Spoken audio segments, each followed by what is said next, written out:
Good day, podcast community. Pete Kane here, Podcast Pete and certified high performance coach. And we got a special guest on our show today.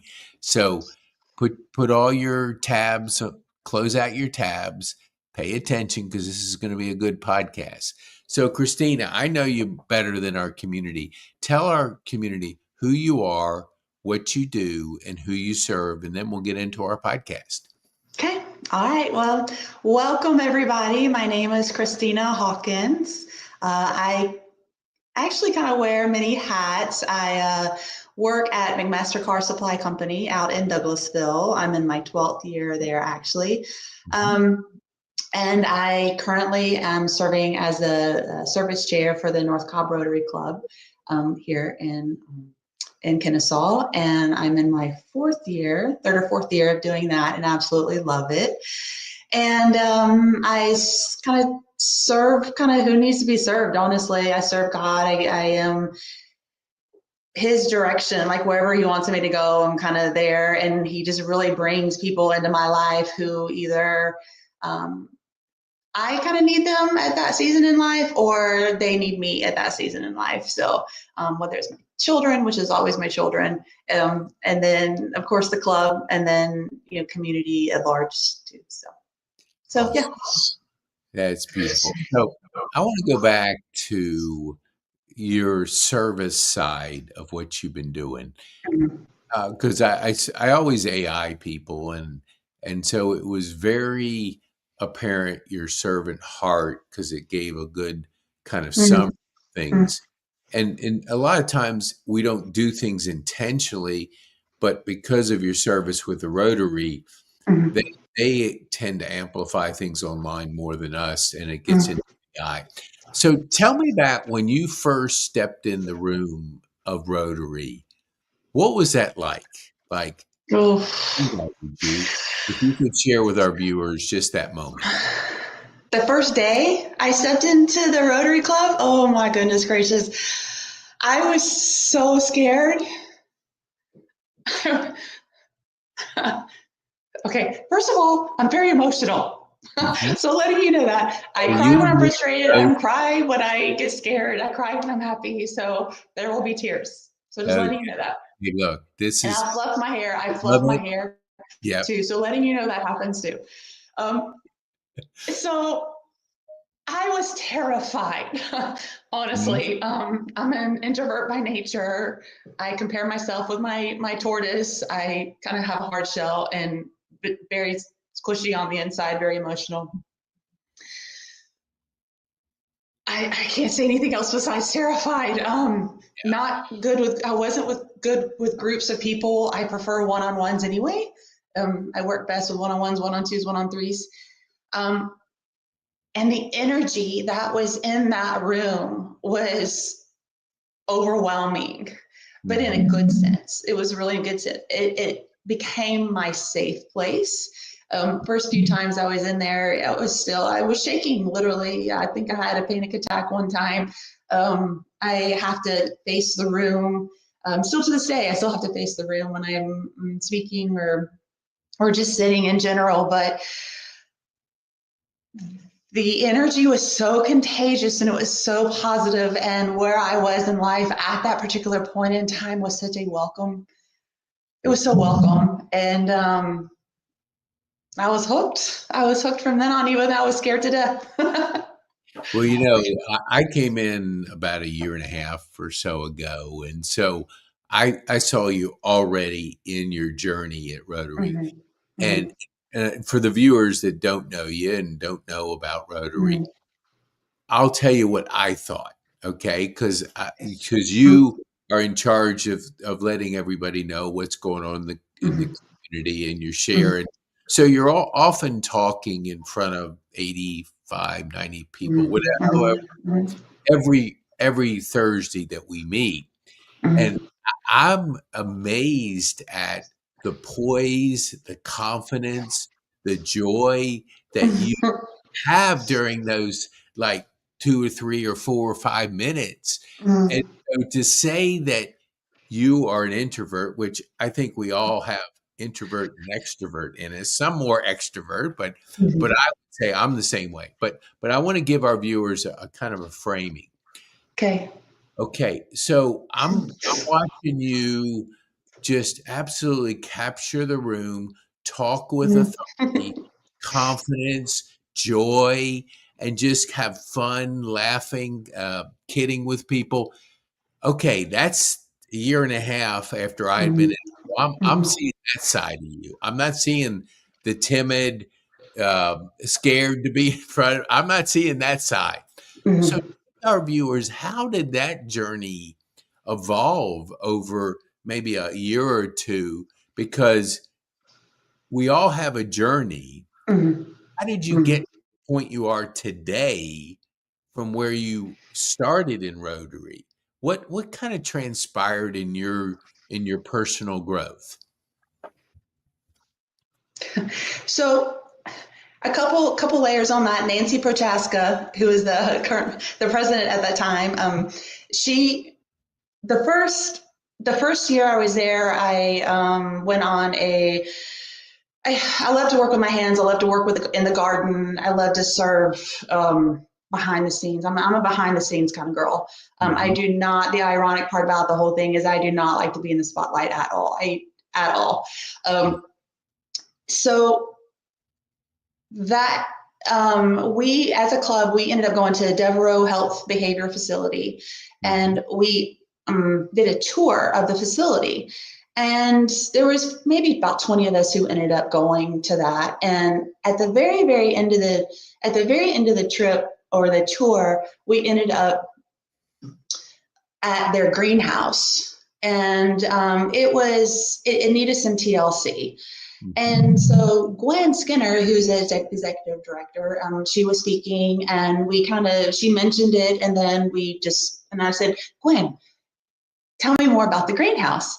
And so she was like, sure, come on in. So I went in, and needless to say, it needed some help. And I was like, why don't can y'all need some help? She was like, absolutely. So she connected me with JD Herlock, who is now a member and a dear friend of mine, and he's one of the program managers at Devereaux. And so that's where that kind of started. So JD and I got together and we worked on some projects. We did an outdoor. We collaborated to get some raised beds placed at Devereaux for outside gardening. So I worked with the club at the time. I was a very new member. It was my first year there, and we corralled a group together and we did a workshop up at Green Meadows with Bob Hovey. So there was a connection up there. And then so we got a group. I was able to assemble a team. So we learned how to put these raised beds together. And then we used that knowledge from the raised beds and we moved it over to Devereaux where it was, let's see, I think Nancy, and I think Bob was there, and me and JD, and I want to say there was someone else there. So forgive me, Mhm. whose name I missed. So anyway, we went there with Harry. We started putting these raised beds together, and so then later on, I was actually honored the New Rotarian of the Year, which I was just very like jaw Really? drop type thing. I know that. Yeah, so that was an honor. I was greatly appreciative of that. And then coming out of that, that was then Nancy asked me to step into the service chair role, service director role at the club to help. I guess because of what I had done that previous year, she thought I could, handle more of the events. And honestly, and she says, and then, you'll just have to get up on meeting days and say what's going on. And literally, I just went, type of thing. And she's like, no, you can do it. So she's been my mentor. She's been my biggest cheerleader, honestly, this whole entire time. So really, that's where my journey started. It started actually at Devereaux. Uh-huh. I love working with youth. I love youth. They just get a bad rap many times, but man, they can be just such cool people in general. So that's where that journey started. Dang. I think that, the second biggest fear to public speaking is dying. So it's everybody has it until they do it enough that they get the confidence. So you don't get confidence thinking about it. You get confidence doing it. So I love that explanation or the story that you share with our community. So let's go to your service side. So at what point did you kind of make a decision that you were going to lean into service generally? Like, was it after you went to school? Was there a point in your life that you wanted to give back that you can kind of share with our community what that was like and when you started? As mentioned before, I've always been a behind the scenes person. And in Rotary, it's someone's always a Rotarian, right? I mean, but they always have a heart for service, right? But you're not labeled a Rotarian, until you're labeled a Rotarian, type of thing. But I feel like just in general, I've always had that behind the scenes of let's just take a step back, let's look and see what needs to be done, and just step in and do it. It's just because to me, it's just that simple. It's like, where is there a need? Can I help? Can I not help? And I mean, it's always been like that, just growing up. And whether it's, hey, do you need a pencil? Here's a pencil, right? Something that small, you're helping, right? Absolutely. You're giving back. It doesn't have to be these big, grandiose campaign incentives. It doesn't have to be these huge donations to these big nonprofits. It doesn't have to be. It's as simple as walking shoulder to shoulder with someone and just be in that ear so they can talk to. It's that simple. And I have learned, and so many people have just told me over the course of the years is, that little letter, that little card that you wrote me just saying, hey, I'm thinking about you, was a highlight of my day. To me, it wasn't really anything. It was just, hey, I just got led to write this, or led to write a text, or led to do this. And it's just obedience. It's just doing it. And it's just built from there. It's just grown from there. And God's just given me really the opportunities to network and find different avenues of service and different ways of service. And whether it's serving a club, and now kind of overseeing our service, right? And saying, okay, we got to work on this. Let's work on this over here, and who's in charge over here, and let's champion over here, and this, that, and the other. To me, that's service, and I'm allowing them to serve in their way. So I'm helping serve them. If that makes sense at all. Absolutely. There's 4 human drivers. It's aliveness, connection, meaningful pursuit or purpose, and personal growth. So when I see the second one, connection, you're so good at that. Even though you say you're an introvert, your smile is contagious. Absolutely. When you're doing the community announcements, you're glowing like the sun. So that's part, and I'm guessing it's because you've learned how to connect, how to serve, that there's a meaningful purpose in your life. Than Christina. And the fourth one is personal growth. We had a gentleman about a year ago. He was on my podcast and he told me something I've never heard before. He told me about PTSD, which we all know, but he took the D and he put G for growth. We have growth, or we can have growth come out of trauma. Yes. Where have you seen in your life where you've had a moment of growth in your journey because of something dramatic that's happened, that you've all of a sudden, when you're in the middle of a storm, it's no fun. But when we get on the other side of it, we see how strong we are and we've grown. It's like, dang. Do you have anything you could share with our community that you experienced growth in your life coming out of trauma? Yeah, now. Right now. So, I have been, unfortunately, a victim of many traumatic experiences, not just in my own life, but in my children's lives. Mm-hmm. And a lot of times, most of the times, it was always just you got to do the next thing, right? Yeah. It's like you have to turn your emotions off and just have the moment, whether it's happening to you personally or it's happened to your children. Sometimes you just have to survive and you have to do that next thing and then let emotions catch up later, right? I am personally, I am going through therapy for PTSD, for abuse, for a lot of trauma. So I'm a connector. I'm an empath by nature. So I feel big. I'm going through menopause. I go, it's just, I'm 52, my children are young adults. I'm seeing transitions, not just in their life and in my own life. Also, I'm in a new stage of life. And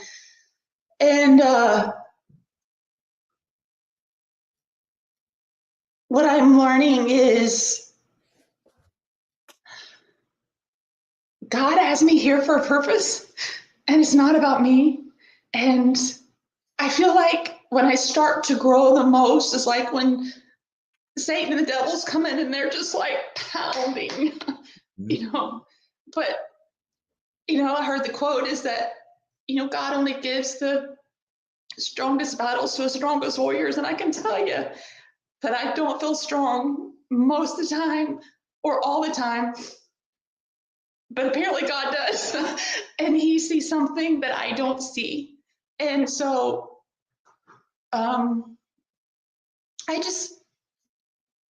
don't know if I'm answering your question honestly, but You are. Let me give you a good, because I know that we do sunshines, and I would admire how you would shine out there in a very emotional, like sunshine, and I'm going like, dang, I don't think I could handle that myself, because I'm like the same way, very emotional, and there's things that happen that just overtake you emotionally, and it's like yes. you have to be able to, like, and if it overtakes you at the moment, you can't even talk because your emotions just overwhelm you. So I understand what you're saying, and I Mm-hmm. want- and so I had a person at Shepherd. They taught me to breathe, and they Yes. would always say, Breathing's great. and so I always try to, when I lose it, is that okay, Pete, breathe, breathe, and Yeah, it yeah, yeah, yeah. magically all of a sudden lets my voice catch up with my emotions and lets Yes. the balance of just overtaking you. So I appreciate you sharing that with our, Mm-hmm. Mm-hmm. because your transparency and your that's life. I mean, life is messy, and Very messy. we're either overcoming the mess and we're progressing, or Mm-hmm. we let it own us. And when Correct. we let it own us, that's not a good scenario. So let me switch just a little bit, because I understand emotions like Mm-hmm. Mm-hmm. probably as much as you do. So I always, when I'm at an event, I'll ask somebody to crack a joke or something to get my mindset. Mm-hmm. Yeah, yeah, So yeah. talk to us about your foundation, Okay.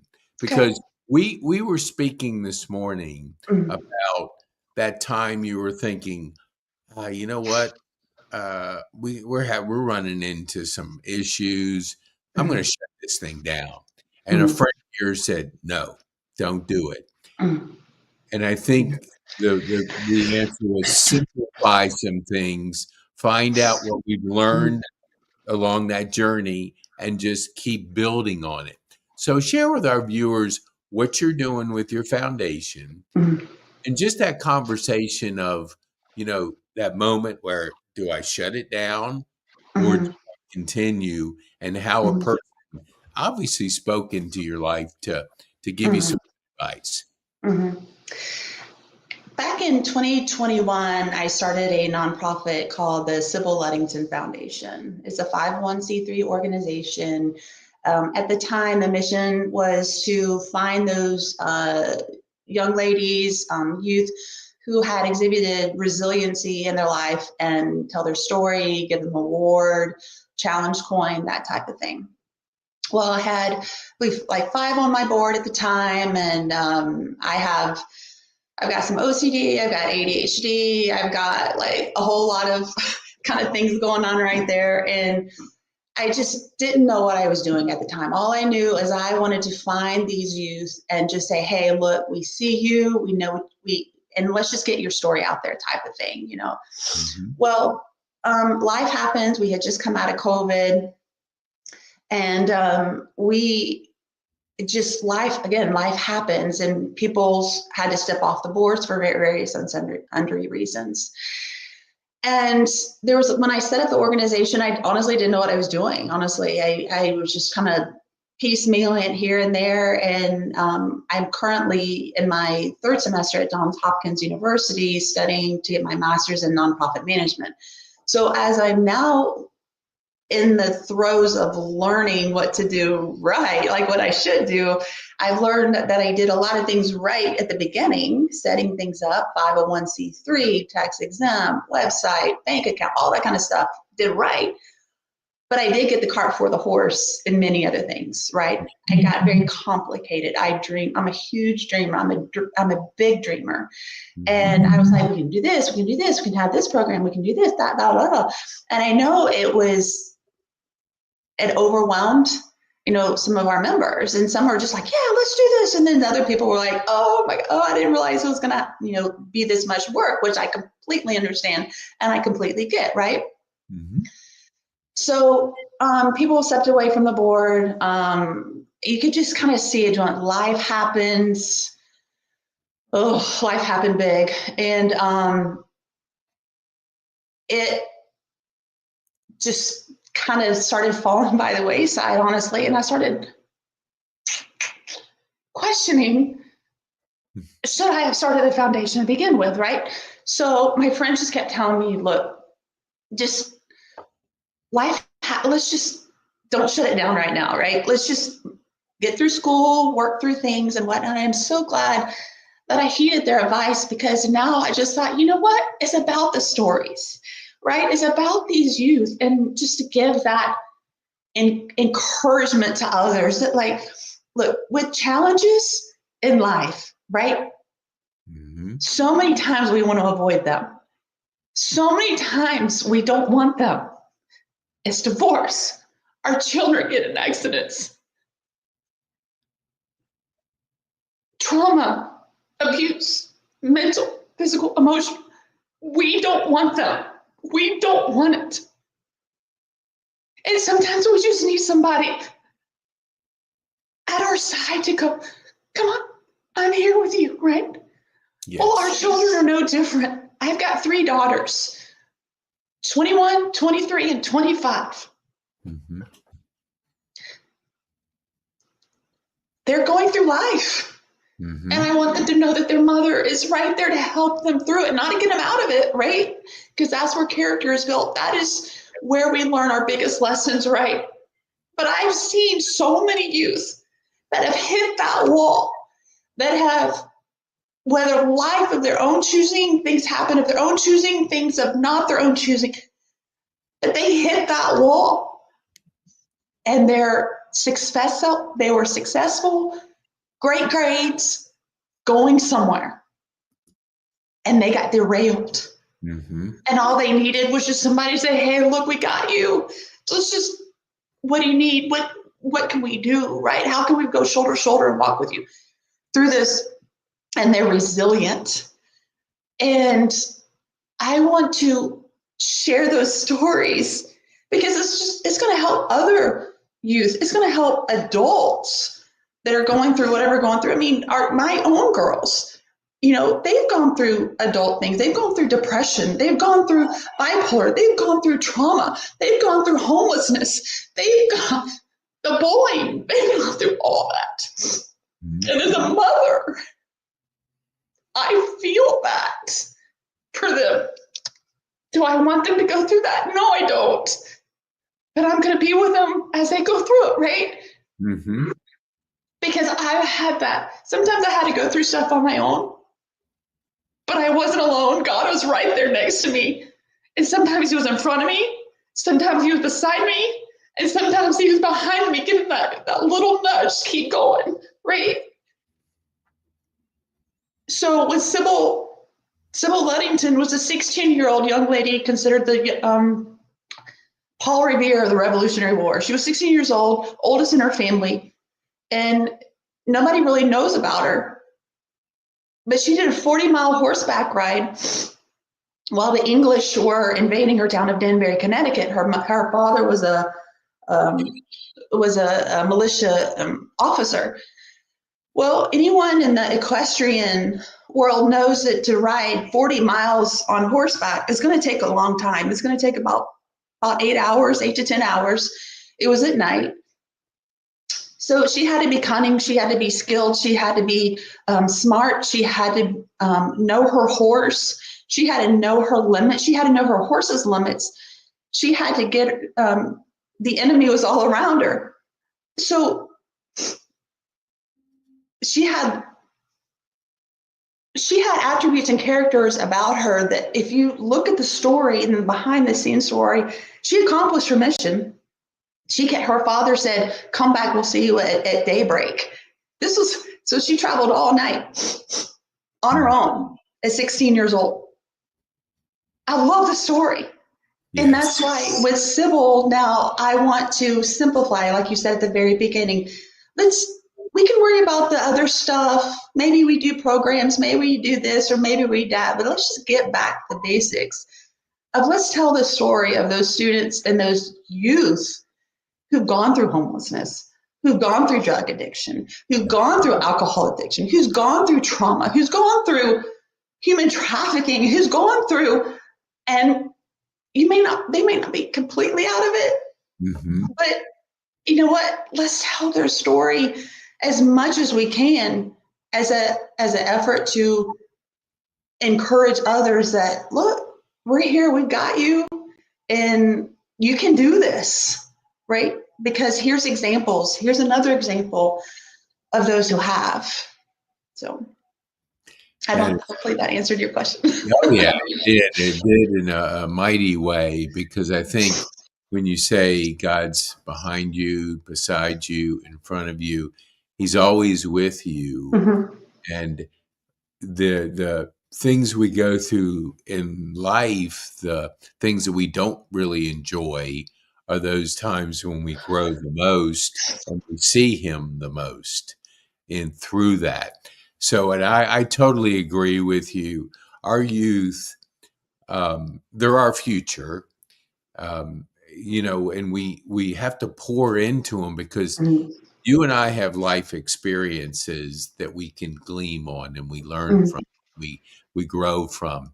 But when you're in your 20s or in your, a teenager, you don't have those. But life's going to throw you some unexpected things. And being prepared, being around people that can help them is so critical. I want to put something up on the screen for our youth, because I feel the same way you do. We got to pour into our youth. We got to help support them in those dark times, because we're seeing what drug addiction, every kind of thing going on. Our youth are getting attacked from every side. And it takes people, strong people that have been through it, to say, you know what? It's not fun when you're in the middle of a storm. But storms do end, and we can grow, or we can get bitter about how we go through the storm. So go to Kane.me/youth, and I have a free course, and I'll try to put it up here. I wasn't planning on doing that, but I appreciate you talking about our youth in such a way that helps our listeners understand that we have to come together with them to Mhm. support them. And I'm not a good multitasker, so I'm trying to, okay, let me get this thing off. Okay, hold on. Okay, here it is. Mhm. Okay, so for our viewers, we provide a free 12 module course for our youth. We want to put 5 youth, 5 veterans, and 10 business minded people that have been through life more to come alongside. You get the free course. Then, once you activate the influence module, it'll activate an email that'll let you join a live group for 12 weeks with 20 people. So, in other words, you're 15 years old, you're 25, you haven't, I mean, you're going to go through some stuff and it's going to be some hard stuff. And we've seen it with all the different things that go on, but do it together because together we're better. And just go to youth and you just use the word podcast and it'll waive the fee. You'll have free and it'll give you a chance to be around people like Christina, people around people, adults that have been through storms that can give you a perspective of life. So I really appreciate you sharing that with us, Christina. I'm going to go back just for a second. And I want to be able, because our guests are going to want to get a hold of you. So tell our guests, how can they get a hold of you? So you can either contact me. That's my personal email address, southernbells@hotmail.com, and that's my cell. You can text or call. That's perfectly fine. If I don't pick up, just leave a message. That's perfectly fine. So that's pretty much how you can get in touch with me. Or you can come to the Rotary Club on Thursday mornings. We don't meet the third Thursday of the month because that's when we have our social. But feel free if you want to speak with me there. We're at Copeland's on Wednesday mornings at get there at 7 for breakfast. And we start at 7:30, and you can be my guest. Just reach out and let me know if you want to join us. That is so awesome. You know, my team, they always tell me, Pete, you gotta keep your podcast at 30 minutes because download speed in the Philippines is slower than us. So I would have like 45 minutes because I could go on for an hour because I appreciate you sharing with our viewers because hey, life happens, and it. What I see here, and I have one final question: is see the servant heart that you have, and I see how you serve with our Rotary, with your foundation, with everything you're doing, and when you approach things with a servant heart, magical things happen. I guess we could see. I wasn't there when you first came to Rotary, so I don't know like. All I know what I see now is somebody that radiates joy, that just stands in front of us on Thursday morning, 3 months, 3 weeks of each month, and just glows with joy and confidence. And it's a beautiful thing to see. I just want you to know through eyes that aren't your eyes. Thank you. Well, and I have to give 100% credit to, yeah, we got to put the work in, right? But it is a village. It really is a village. And it is those who, when I mess up and I say things that are just really silly, I'm so embarrassed. I'm afraid I'm going to get made fun of because I dealt with a lot of that in my past. But it's not. Like, I have learned to just roll with it and laugh through it with the rest of my dear friends. I've made great friends, and it is a village. And when you're going through something traumatic, when you're going through life challenges and struggles and transitions and all that, to have those safe people around you to help you get through that, I couldn't do it without my dear friends in the club. And I really can't do it. Definitely wouldn't be able to do it without God continuing to just say, hey, I've got you. I've got you. So I appreciate that, Pete. Thank you. Well, when you did your classification call, my mom was a basketball player and she was an excellent free throw player. I don't know what her percentage was people back then, but we have a picture of her with shooting a foul shot with two hands, and she played semi-pro after high school. Okay. And I only learned that when I was interviewing her when she was alive. And so, basketball is a fun sport. It's a team sport, and it's something that I want to give you an invitation to come back on the show, and we can talk more about that journey, because I know that there's so many lessons in sports and of competing. So what would you say to our viewers? What would be the one thing that you would want our viewers to take home from our time on this podcast?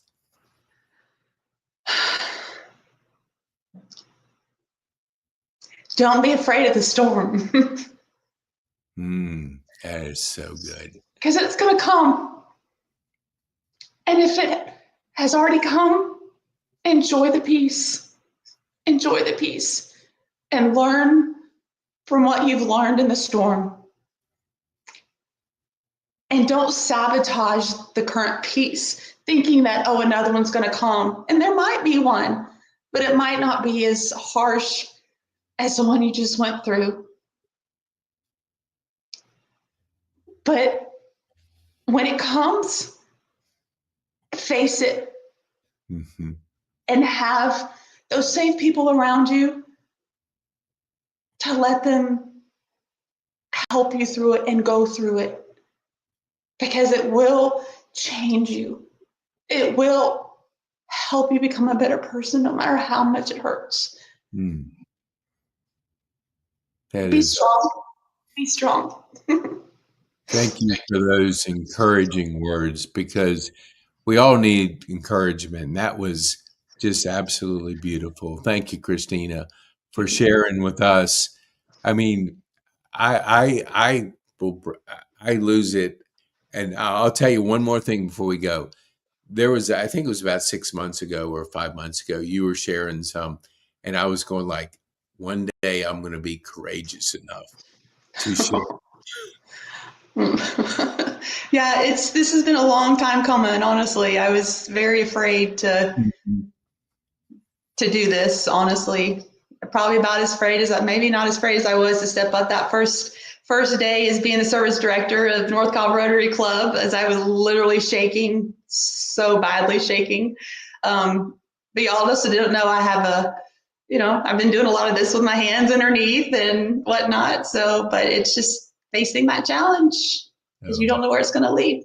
So. Wow, that is so good. Thank you, Christina. We appreciate you so much taking the time to be with us today. Thanks, Pete.